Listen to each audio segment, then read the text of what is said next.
இந்தியாவோட one of the most valuable பிராண்டான டாடா குரூப்ஸோட ஃபார்மர் சேர்மேனான ரத்தன் டாடா அவர்களோட வாழ்க்கையில் நடந்த முக்கியமான 3 இன்சிடென்ட்ஸை பற்றி தான் இந்த வீடியோவில் பார்க்க போகிறோம். ஹாய் எவ்ரிவன், நான் உங்கள் தினேஷ் சுந்தர். உங்களுக்கு இந்த மாதிரி இன்ட்ரெஸ்டிங்கான ஸ்டோரிஸ் அண்ட் ஃபேக்ட்ஸை பற்றி ஷார்ட் அண்ட் ஸ்வீட்டாக தெரிஞ்சுக்கணும்னா நம்ம சேனலை சப்ஸ்கிரைப் பண்ணிக்கோங்க. Okay, let's get in to the topic. First point, the love story.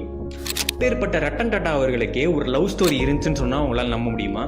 ஆமாங்க, ரத்தன் டாடா சின்ன வயசில் அமெரிக்காவில் லாஸ் ஏஞ்சலஸில் ஒர்க் பண்ணிட்டு இருக்கப்ப ஒரு பொண்ணை லவ் பண்ணிட்டு இருந்திருக்காரு. தென் 1962 இந்தியாவில் அவங்க பாட்டிக்கு உடம்பு சரியில்லாமல் போகுது. அதே டைம் இந்தியாவுக்கும் சைனாவுக்கும் வார் வர போயிட்டு இருக்கு. ஸோ டாடா அவர்கள் பாட்டியை பார்க்க இந்தியாவுக்கு வரப்ப அந்த பொண்ணையும் கூட கூப்பிட்டு வரணும்னு நினைக்கிறாரு. பட் அந்த பொண்ணோட அப்பா அம்மா இந்தோ சைனா வார பார்த்து ரொம்ப பயந்து அந்த பொண்ணை அவரோட அனுப்பி வைக்க மறுத்துடுறாங்க. டாடா அவர்களும் ஒரு நம்பிக்கையோட இந்தியா வந்துடுறாரு. பட் கொஞ்ச நாள்ல அந்த பொண்ணுக்கு வேற ஒரு பையனோட மேரேஜ் நடந்துருது. அதுக்கப்புறமும் பார்த்தீங்கன்னா டாடா அவர்களுக்கு 4 தடவை மேரேஜ் நடக்க போய் சம் ரீசன்ஸ்னால அது ஸ்டாப் ஆகிருந்திருக்கு. ஸோ இன்னைக்கு வரைக்கும் அன்மேரிடா இருந்து தன்னை முழுமையா டாடா குரூப்ஸ்க்கு அர்ப்பணிச்சு கஷ்டப்பட்டு ஹார்ட் ஒர்க் பண்ணி ஒவ்வொரு இந்திய மக்களுக்கும் டாப் குவாலிட்டி சர்வீசஸ் கொடுத்துட்டு இருக்காரு. Second point, Ratan Tata versus Ford.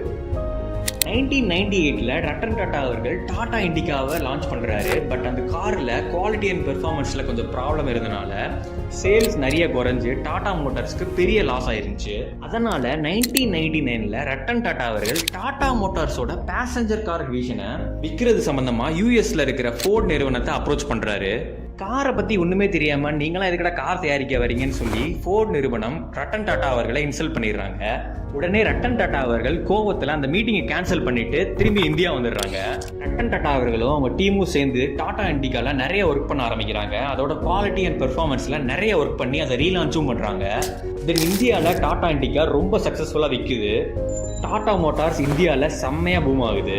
இந்த பக்கம் பார்த்தா 2008 குளோபல் ஃபைனான்சியல் கிரைசிஸ்னால ஃபோர்ட் கம்பெனி ரொம்ப லாஸ்ட்டில் போயிட்டு இருந்திருக்கு. ஸோ அவங்களோட 2 லக்ஸரி பிராண்ட்ஸான ஜாகுவார் அண்ட் லேண்ட் ரோவரை விற்கிறதுக்கு முடிவு பண்ணுறாங்க. அந்த டைமில் ரத்தன் டாடா அவர்கள் $2.3 பில்லியன் கொடுத்து ஜாகுவாரையும் லேண்ட் ரோவரையும் வாங்குறாரு. இந்த ட்விஸ்ட்டை உலகத்தில் யாருமே எதிர்பார்க்கல.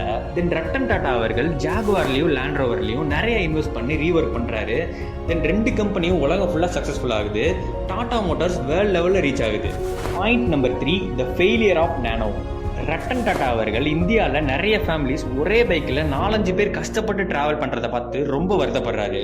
2008 நானோன்ற ப்ராஜெக்ட் அனௌன்ஸ் பண்ணுறாரு. அந்த காரோட பிரைஸ் வெறும் 1 லட்சம் தான் இருக்கும்னு ப்ராமிஸும் பண்ணுறாரு. இந்த அனௌன்ஸ்மெண்ட் உலகத்தையே திரும்பி பார்க்க வைக்குது. வெஸ்ட் பெங்காலில் நானோட ப்ராஜெக்ட் ஸ்டார்ட் பண்ணும்போதே லேண்ட் ப்ராப்ளம்ஸ் வருது. ஸோ அவங்களோட என்டையர் ஃபேக்டரியை குஜராத்துக்கு ரீலோகேட் பண்ணுறாங்க. தென் 2009 நானோவை லான்ச் பண்ணுறாங்க. டாடா மோட்டார்ஸ் நானோவை சீப்பஸ்ட் கார்னு மார்க்கெட்டிங் பண்ணுறாங்க. ஸோ இது மக்கள்கிட்ட ஒரு பேட் இம்ப்ரெஷனை கிரியேட் பண்ணுச்சு. நானோ கார் திடீர்னு தீ பிடிக்குதுன்னும் நிறைய டெக்னிக்கல் ப்ராப்ளம்ஸ் வருதுன்னும் நிறைய நியூஸ் வெளியாச்சு. ஸோ பீப்புள்ஸ் நானோவை ஒரு லோ குவாலிட்டி சீப் காராக தான் பார்த்தாங்க. அதனால சேல்ஸும் ரொம்ப கம்மியாக வந்துட்டு இருந்துச்சு. டாடா மோட்டார்ஸும் நானோவில் நிறைய ஒர்க் பண்ணுறாங்க, ரீமாடல் பண்ணுறாங்க, நிறைய வேரியன்ட்ஸ் விடுறாங்க. இருந்தாலும் சேல்ஸில் எந்த இம்ப்ரூவ்மெண்ட்டுமே இல்லை. ஸோ 2018 ரத்தன் டாடா அவர்கள் நானோவோட ப்ரொடக்ஷனை ஸ்டாப் பண்ணிட்டாங்க. ஸோ உங்களுக்கு இந்த மாதிரி இன்ட்ரெஸ்டிங்கான நியூஸ் அண்ட் ஃபேக்ட்ஸ் அண்ட் ஸ்டோரிஸை பற்றி ஷார்ட் அண்ட் ஸ்வீட்டாக தெரிஞ்சுக்கணும்னா நம்ம சேனலில் சப்ஸ்கிரைப் பண்ணிக்கோங்க. தேங்க்யூ.